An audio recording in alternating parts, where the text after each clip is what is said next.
पहुंचने पर हम सभी कार्यकर्ता माननीय शिवराज जी का अभिनंदन वंदन करते हैं और हम आपको भारतीय जनता पार्टी के इस मंच के माध्यम से आपको आश्वस्त करते हैं कि आपने श्री अंचल सोनकर जी को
हमारे भाई पार्षद राम सोनकर जी, योग राम सोनकर जी भी उपस्थित है। हम उनका स्वागत करने का अभिनंदन करते हुए मैं आपको बता दूं कि मोदी शिवराज सिंह चौहान जी की ये सोच, ये कल्पना थी कि हमारी मातृशक्ति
वो भी है और हम सभी को ये मालूम है कि बहुत जल्द अभिलेख राम सोनकर जी मालवी पार्ट का जो पार्षद है वो यहाँ से अपने सारे साथियों को लेकर के गुजर रहे हैं।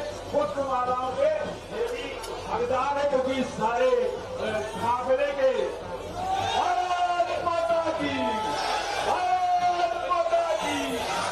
भाई विमन राय जी पार्षद है वे भी हमारे सामने जुलूस में आज निकल रहा है तो गुजर रहे आप सभी साथियों को बहुत बहुत स्वागत बहुत बहुत वंदन और अभिनंदन है और उसके साथ ही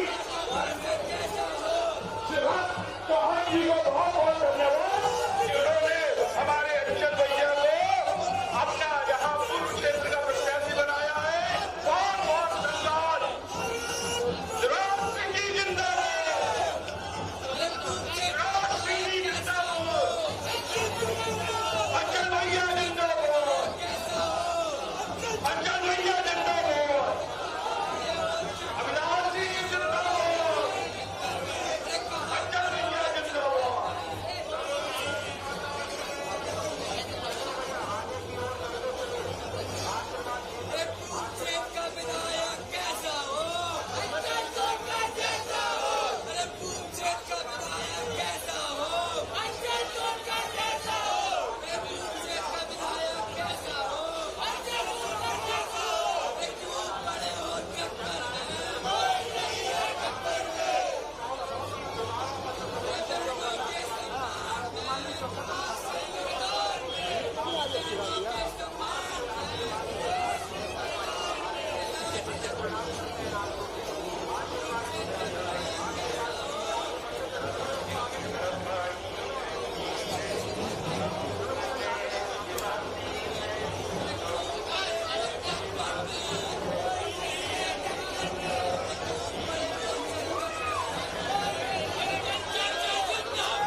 हमारे बीच में आए हुए हैं और जनता के लाभ देने वाले लोगों के द्वारा वह अपना लाभ प्राप्त कर रहे हैं।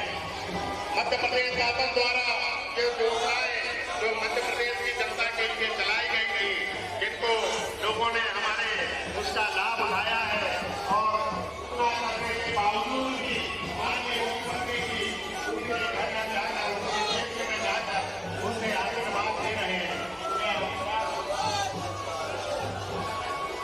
यह आशीर्वाद माननीय शिवराज सिंह चौहान जी हमारे बीच में जनता से लेने के लिए आए हुए हैं और हमारे क्षेत्र की जनता का बहुत बहुत धन्यवाद कि उन्होंने हमारे बीच में आकर हमारी जनता का मनोबल बढ़ाया और हमारे क्षेत्र के जो भारतीय जनता पार्टी के प्रत्याशी भाई अंचल सोनकर जी के लिए आह्वान किया है कि आने वाले विधानसभा चुनाव में यहाँ की जनता हमारे बीच में हमारे पार्षद राम सोनकर जी भी उपस्थित हैं और हमारे बीच में प्रजापति जी भी और हमारे जल्द से जल्द हमारे बीच में खेरवाई वार्ड के पार्षद हमारे अक्षर जी भी हमारे बीच में उपस्थित हैं और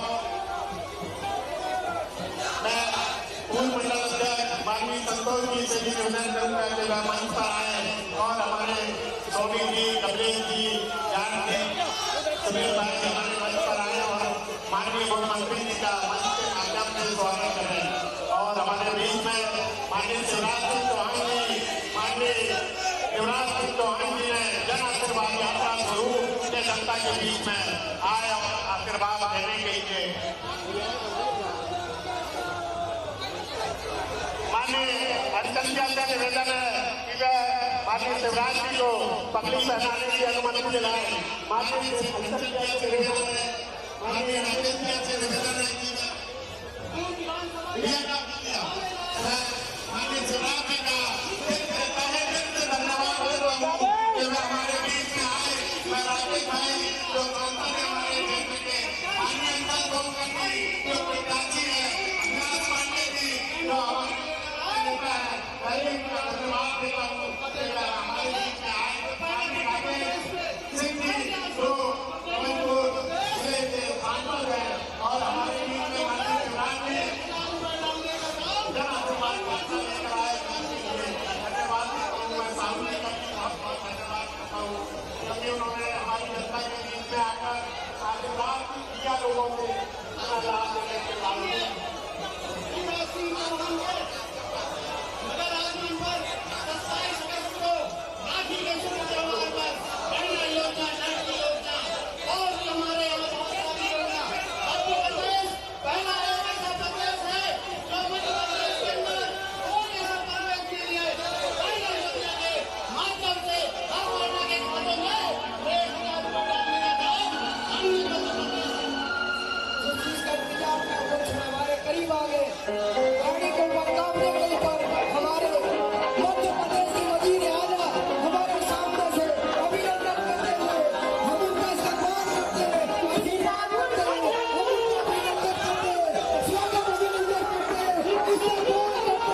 Hello and welcome to a special interview for The Wire with a man they call India's greatest expert on the Constitution, former Solicitor General Harish Salve.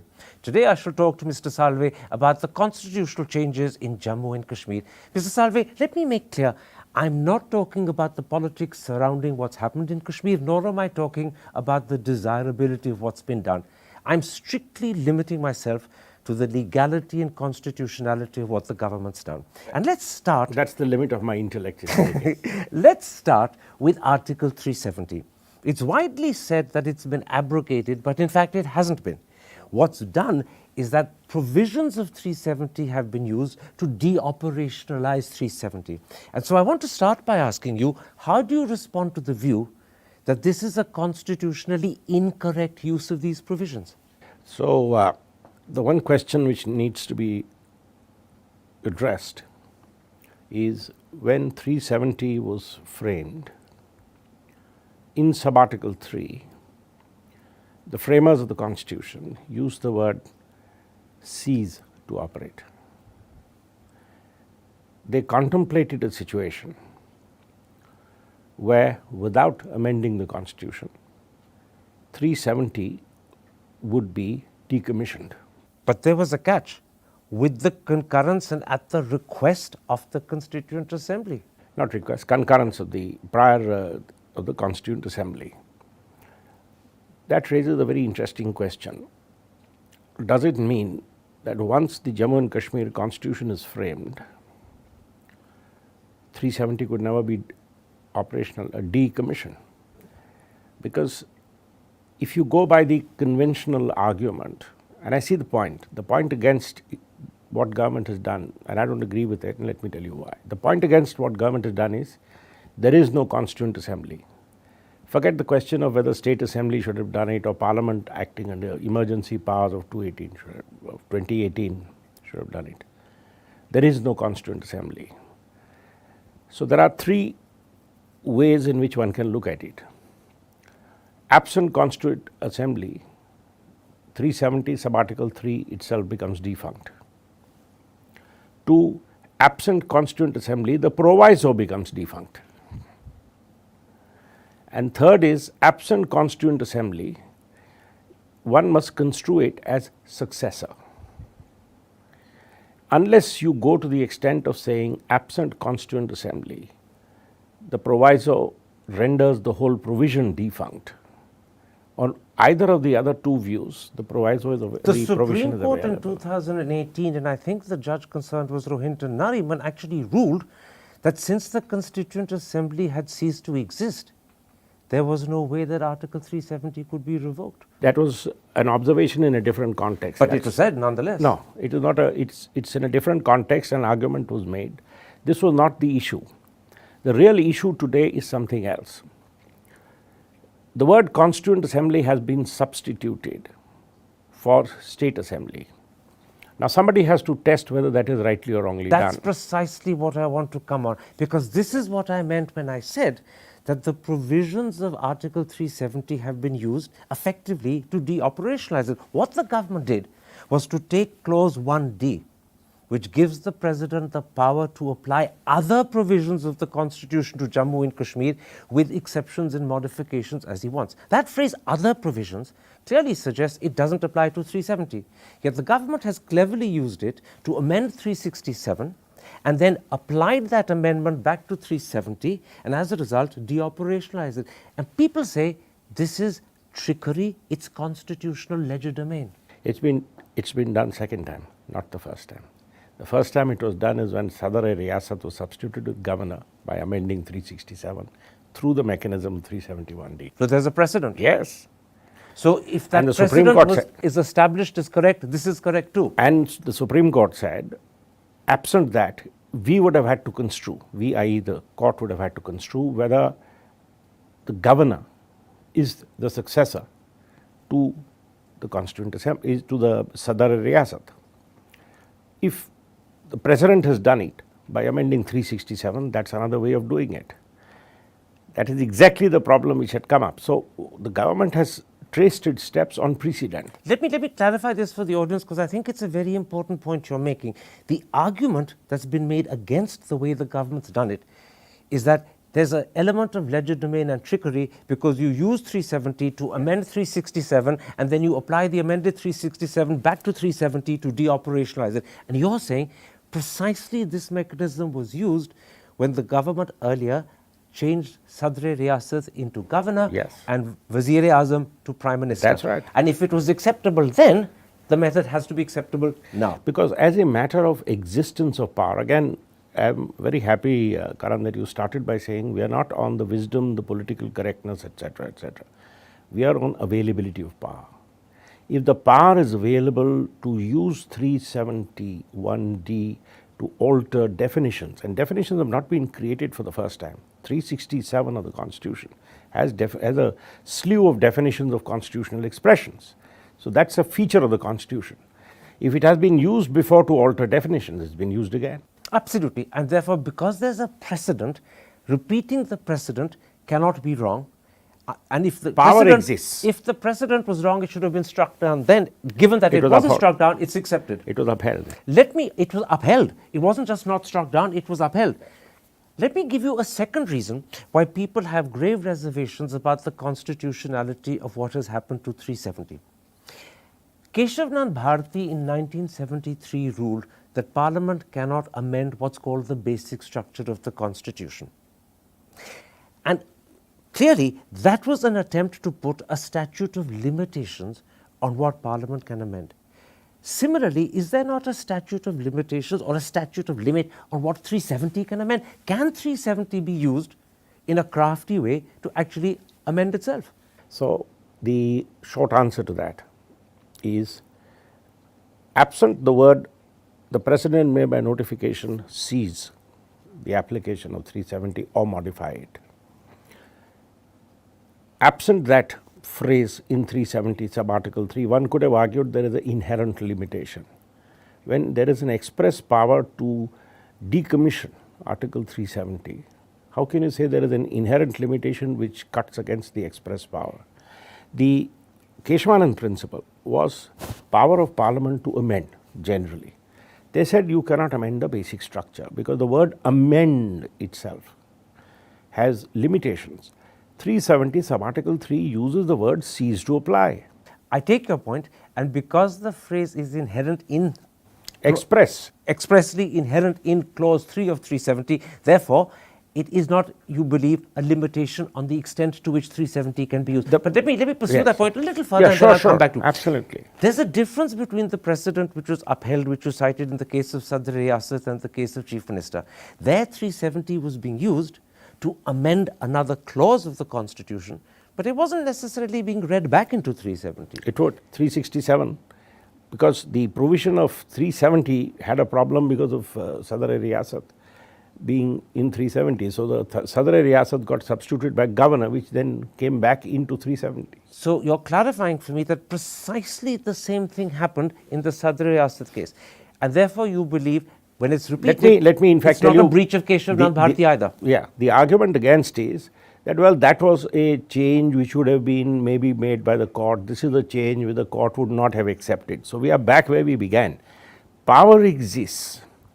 The real question is, are you arguing that absent a constituent assembly, this should not have been done? Now, my reading of that proviso, and let's put all judgments to one side, my reading of that proviso is, there is a reason why the framers of the constitution put that in a proviso, because this was all done in a state of flux, as you know the history of Kashmir.